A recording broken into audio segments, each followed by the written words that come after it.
जनाब वसीम रामपुरी ने बेहतरीन अंदाज में, बेहतरीन लबो लहजे में बेहतरीन नादिया कलाम पेश किया। अगर आपको ज़हमत न हो तो थोड़ी देर मैं भी कुछ खिताब करूं, और मैं समझता हूं इंशाअल्लाह आपको ज़हमत नहीं होगी, क्योंकि आपका बहुत वक्त नहीं लूँगा। और फिर ऐसी महफिल है कि यहाँ पर जब तक आप बैठेंगे ज़हमत नहीं बल्कि अल्लाह की रहमत होगी। इरशाद है ततनज़्ज़लुर रहमतु इंदा ज़िक्रि सालिहीन। अल्लाह वालों का जहाँ जिक्र होता है ना, जहाँ गौसे आज़म का जिक्र हो, जहाँ ख्वाजा पाक का जिक्र हो, जहाँ साबिर पाक का जिक्र हो, जहाँ शेखुल आलम का जिक्र हो, जहाँ अल्लाह वालों का जिक्र हो, जिस जगह जिस महफिल में, वहाँ पर अल्लाह की रहमतें नाजिल होती हैं। इसलिए आप न घबराएं, यकीन रखें जब तक आप यहाँ हैं आपके नामाए अमल में अजरो सवाब ही लिखा जाए। काबिल मुबारकबाद हैं अंजुमन मोहम्मदी के तमाम लोग, बल्कि मोहल्ला टेढ़ी बाजार पटवा गली के सारे खुश अकीदा मुसलमान, शहरियात रुदुनी शरीफ के तमाम खुश अकीदा मुसलमान जो अपने अपने मोहल्लों में आका की महफिलें सजाया करते हैं। मैं मुबारकबाद पेश करता हूँ अंजुमन मोहम्मदी के तमाम अरकान, मेंबरान, मुआविनीन और तमाम अंजुमन के हुक्म की भी तामील करूँगा। और क्या आप लोग बर्दाश्त कर रहे हैं, सुनना चाहते हैं? अब मेरे बाद मैं चाहता हूँ फिर वसीम रामपुरी साहब नाथ सुनाए। सुनना चाहते हैं आप लोग? कितने लोग सुनना चाहते हैं? माशाअल्लाह, अगर सुनना चाहते हैं तो दिल जमी के साथ बैठिए। इंशाअल्लाह मेरे बाद फिर उनकी नात होगी, फिर सलातो सलाम होगा, फिर दुआ पर प्रोग्राम होगा। ठीक है कशिश भाई? माशाअल्लाह। तो आइए सबसे पहले उस महबूब की बारगाह में जो हमारे भी महबूब हैं, आपके भी महबूब हैं, बल्कि कायनात ही के नहीं जो रब्बुल आलमीन के महबूब हैं, अल्लाह के महबूब, शब असरा के दूल्हा, मुस्तफ़ा, मुजतबा, मुर्तज़ा, मुश्किल कुशा, काबा के बदरुद ध्वजा, जनाब मुहम्मदुर रसूलुल्लाह सल्लल्लाहु अलैहि वसल्लम की बारगाह में दुरूद व सलाम का नजराना पेश कीजिए और पढ़िए अल्लाहुम्मा सल्ली अला सय्यदना मौलाना मुहम्मदिन मादिल जुद वल करम व आलिहि व बारिक व सल्लिम सलातो व सलामन अलैका या रसूल अल्लाह सल्लल्लाहु तआला अलैहि वसल्लम। बहुत ही जिंदा दिली के साथ आप लोगों ने नातिया कलाम समाअत किया। तरन्नुम में मैं दो मिसरे पेश करना चाहता हूँ कशिश भाई, और मैं इन्हीं दो मिसरों से समझ लूंगा कि आप किस तरह सुनना चाहते हैं। जमी अच्छी नहीं लगती, जमा अच्छा नहीं लगता, न होता गुंबदे खजरा जहां अच्छा नहीं लगता। हाँ, क्या मतलब? बहुत आसान लफ्जों में है। जमी अच्छी नहीं लगती, जमाना अच्छा नहीं लगता, ना होता गुंबदे खजरा, तो ये जहां ये दुनिया अच्छी नहीं लगती। मतलब ये कि जमीन है तो नबी के सदक़े में, आसमान है तो नबी के सदक़े में। क्योंकि हदीस पाक में है लौला का मोहम्मदुल लमा खलक़तु दुनिया, अगर मैं मुस्तफ़ा को पैदा न करता तो दुनिया को पैदा ही न करता। मालूम हुआ जमीन का हुस्न नबी के सदक़े में है, आसमान का हुस्न नबी के सदक़े में है, चाँद में चांदनी नबी के सदक़े में है, सूरज में रोशनी नबी के सदक़े में है, बल्कि यूं कह लो शम्सो कमर का हुस्न नबी के सदक़े में, पैगंबर का हुस्न नबी के सदक़े में, जमादात का हुस्न नबी के सदक़े में, कायनात का हर आलम के तमाम जर्रे का हुस्न जमाल हमारे और आपके नबी जनाबे मुहम्मदुर रसूलुल्लाह के सदक़े में। हज़रात देखिए, आज हम कहते हैं, आप कहते हो कि हमारा हिंदुस्तान बहुत खूबसूरत है कि नहीं? हिंदुस्तान बहुत खूबसूरत है, कोई जवाब नहीं हिंदुस्तान का। कहने वाले कहते हैं کہ ہندوستان اس لیے خوبصورت ہے کہ ہندوستان میں جموں کشمیر ہے، جموں کشمیر کی خوبصورتی کی بنیاد پر ہندوستان خوبصورت ہے۔ کسی نے کہا نہیں، نینی تال کی خوبصورتی کی بنیاد پر ہندوستان خوبصورت ہے، کسی نے کہا نہیں، دہرادون کی خوبصورتی کی بنیاد پر ہندوستان خوبصورت ہے، کسی نے کہا نہیں، بنگلور کی خوبصورتی کی بنیاد پر ہندوستان خوبصورت ہے۔ میں نے کہا نہیں، نادان، ہندوستان ہند کے سلطان سرکار غریب نواز کے گنبد کی وجہ سے خوبصورت ہے۔ بے شک۔ اور سن لیجئے، جب ہندوستان غریب نواز کے گنبد کی وجہ سے خوبصورت ہے، اگر غریب نواز کا گنبد نہ ہو تو ہندوستان اچھا نہیں لگے گا، اور اگر مدینے میں رسول اللہ کا گنبد نہ ہو تو یہ جہان اچھا نہیں لگے گا۔ اس لیے کہتے ہیں زمین اچھی نہیں لگتی، زمان اچھا نہیں لگتا، اگر نہ ہوتا گنبد خضرا یہ جہان اچھا نہیں لگتا۔ اور اسی کرم میں، اسی سلسلے میں دو مصرے اور ہوتی ہے۔ اللہ ان کی عمر میں برکتیں عطا فرمائے، عزت و آبرو کی حفاظت فرمائے۔ دو مصرے ہمارے محترم شاعر وسیم رامپوری کی اجازت چاہتا ہوں۔ ماشاءاللہ، زبان حال سے یہ کہہ رہا ہے خانہ کعبہ، زبان حال سے یہ کہہ رہا ہے خانہ کعبہ، یا رسول اللہ، آقا تیرے بن مجھے یہاں اچھا نہیں لگتا۔ سبحان اللہ۔ کیا مطلب؟ کعبہ شریف جانتے ہی ہیں، خانہ کعبہ، زبان حال سے یہ کہہ رہا ہے خانہ کعبہ، یا رسول اللہ تیرے بن مجھے یہاں اچھا نہیں لگتا۔ کیا مطلب؟ کعبہ یہ کہہ رہا ہے، خانہ کعبہ بیت اللہ یہ کہہ رہا ہے، یا رسول اللہ آپ مکہ میں پیدا ہوئے اچھا لگ رہا تھا، آپ مکہ میں چل رہے تھے اچھا لگ رہا تھا، کعبہ میں طواف کر رہے تھے اچھا لگ رہا تھا، صفا میں چلتے تھے اچھا لگ رہا تھا، مروہ میں سعی کرتے تھے اچھا لگ رہا تھا، مینا میں چلتے تھے اچھا لگ رہا تھا، آپ کعبہ میں تھے اچھا لگ رہا تھا، مگر یا رسول اللہ جب آپ کعبہ چھوڑ کر کے، مکہ چھوڑ کر کے مدینہ ہجرت کر کے چلے گئے، آپ نے ہجرت کر لی تو ساتھ میں ابو بکر صدیق چلے گئے، عمر فاروق چلے گئے، عثمان غنی چلے گئے، مولا علی چلے گئے، صہیب رومی چلے گئے، سلمان فارسی چلے گئے۔ اے آقا آپ کیا مکہ چھوڑ کر مدینہ چلے گئے؟ سارے کے سارے صحابہ چلے گئے، میرے اگر پیر ہوتے، کاش میرے اگر پیر ہوتے تو میں بھی مکہ چھوڑ کر مدینہ چلا گیا۔ زبان حال سے یہ کہہ رہا ہے خانہ کعبہ، آقا تیرے بن یہاں مجھے اچھا نہیں لگتا۔ اسی کو امام عشق و محبت سرکار اعلی حضرت ارشاد فرماتے ہیں، غور سے سن تو رضا کعبہ سے آتی ہے صدا، میری آنکھوں سے پیارے کا روضہ دیکھو، کعبہ دیکھا ہے تو کعبے کا کعبہ دیکھو، کعبہ دیکھا ہے تو کعبے کا کعبہ دیکھو۔ میرے آقا امام عشق و محبت سرکار اعلی حضرت کیا ہی اچھا فرماتے ہیں کہ کہنے کا جیسا حق ہے میں ویسا کہوں تجھے، اور جی چاہتا ہے اور بھی اچھا کہوں تجھے، ظاہر میں تو بشر ہے باطن میں نور حق، حیران ہے میری عقل میں کیا کیا کہوں تجھے، آخر رضا نے ختم سخن اس پہ کر دیا، خالق کا بندہ خلق کا آقا کہوں تجھے۔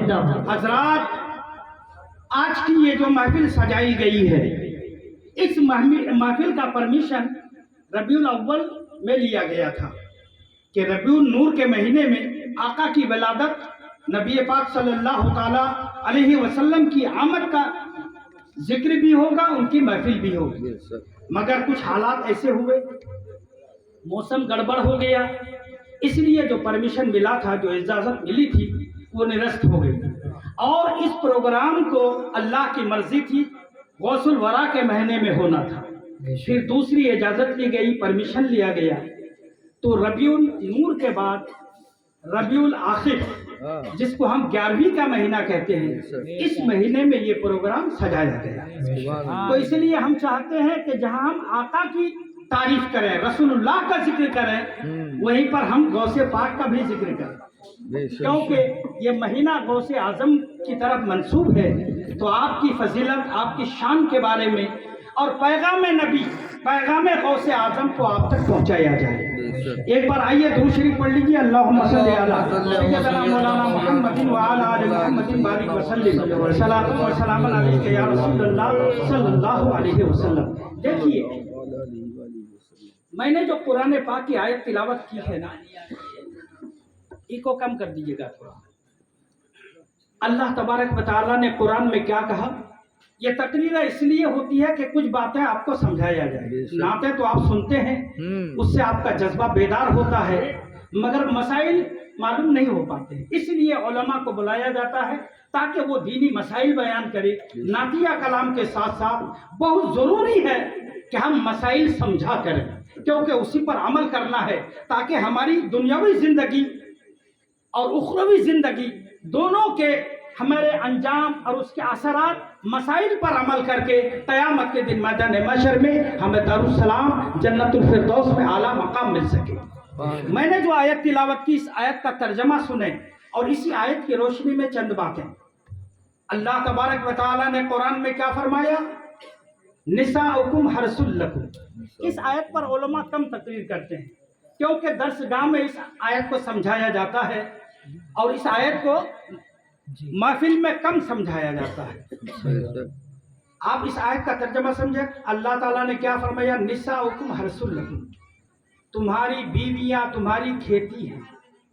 कुरान की आयत का तर्जमा आप गौर कीजिए।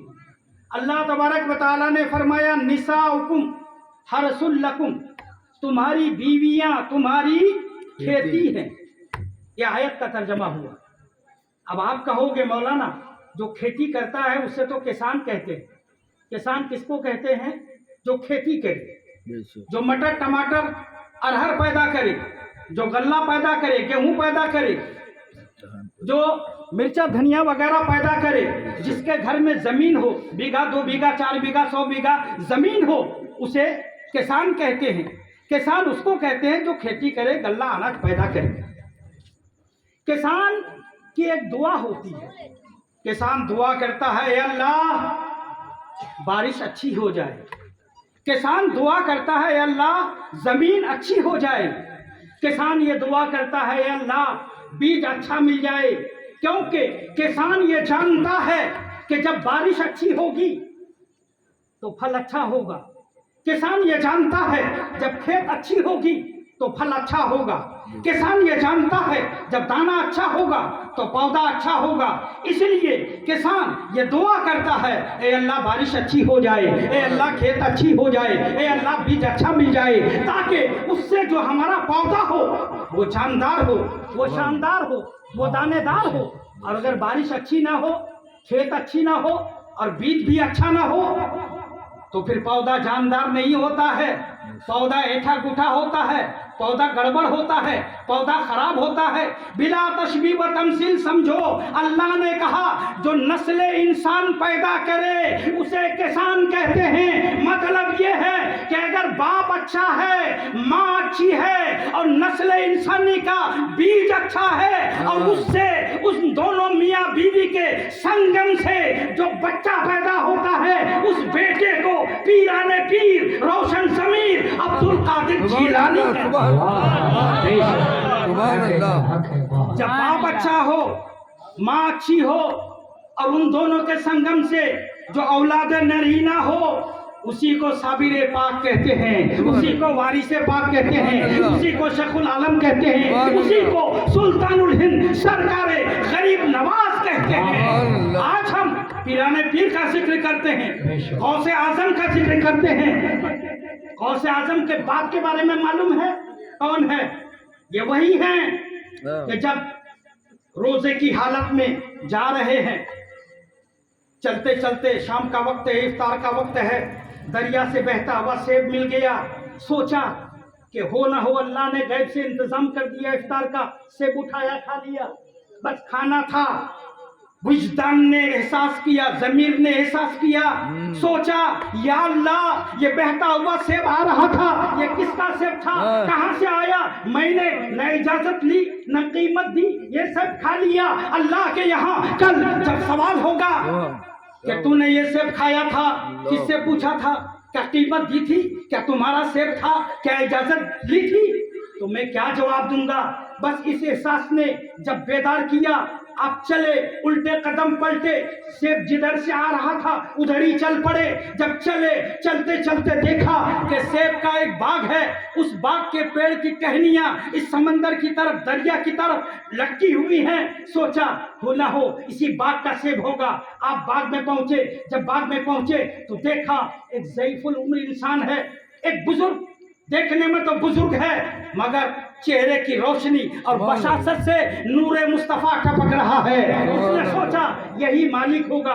कहा हुजूर मुझसे गलती हो गई है, मुझे माफ कर दिया जाए, मैं आपका मुजरिम हूँ, माफी लेने के लिए आया हूँ। कहा बेटा क्या गलती हुई तुमसे, किस चीज की माफी मांगते हो?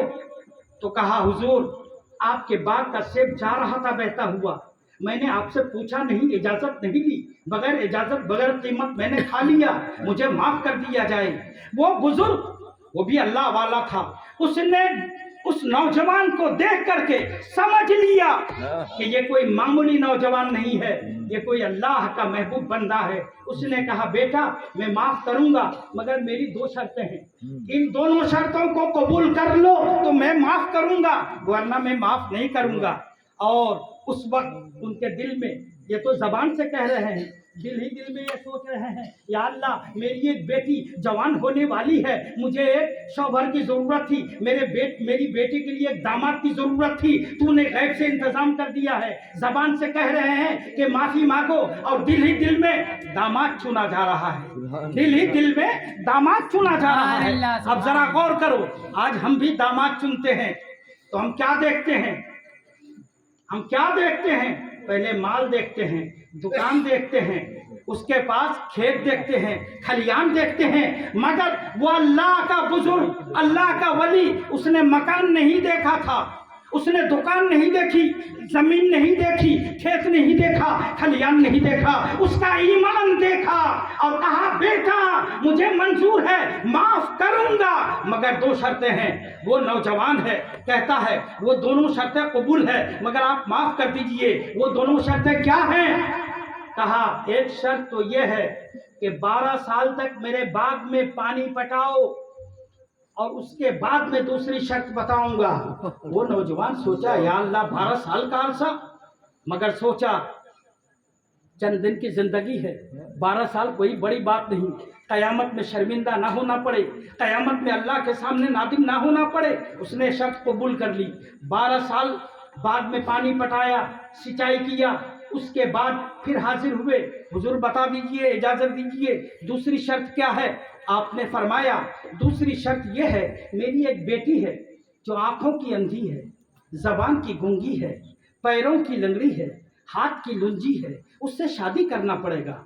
अब नौजवान ने सोचा या अल्लाह ऐसी बीवी कि वो खुद बना भी नहीं सकती, खुद उठा के खा भी नहीं सकती, चल भी नहीं सकती, मगर ये शर्त रखी गई है कि सेब की माफी मैं उस वक्त कबूल करूंगा जब मेरी बेटी से शादी करोगे। अब मैं क्या करूं?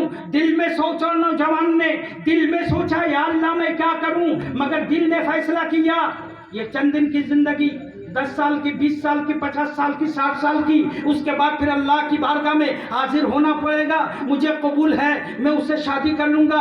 शादी हो गई, निकाह हो गया। शाम के वक्त जब वो अपनी बीवी के पास पहुंचा कमरे में तो देखा, देख करके वो दंग रह गए, हैरान हो गए, शशतर हो गए कि जो सिफतें बताई गई थी कि बीवी लंगड़ी है, अंधी है, गूंगी है, हाथों की लुंजी, पैर की लंगड़ी है, मगर जब देखा तो देखते क्या हैं कि कमरा जन्नत बना हुआ है और उस कमरे में दुल्हन हूर बन करके सजी हुई है।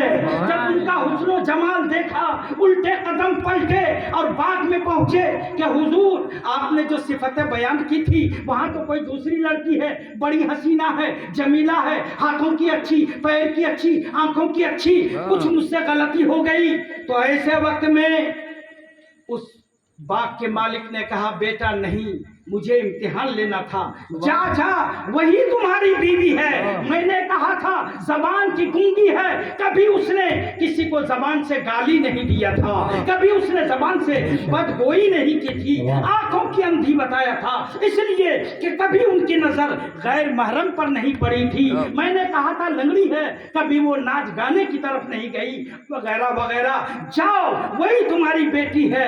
اللہ اکبر، اتنا کہنا تھا، وہی میری بیٹی ہے، تمہاری بیوی ہے۔ چنانچہ اتنی بات ہو گئی، اس کے بعد کہا حضور اس کا نام کیا ہے؟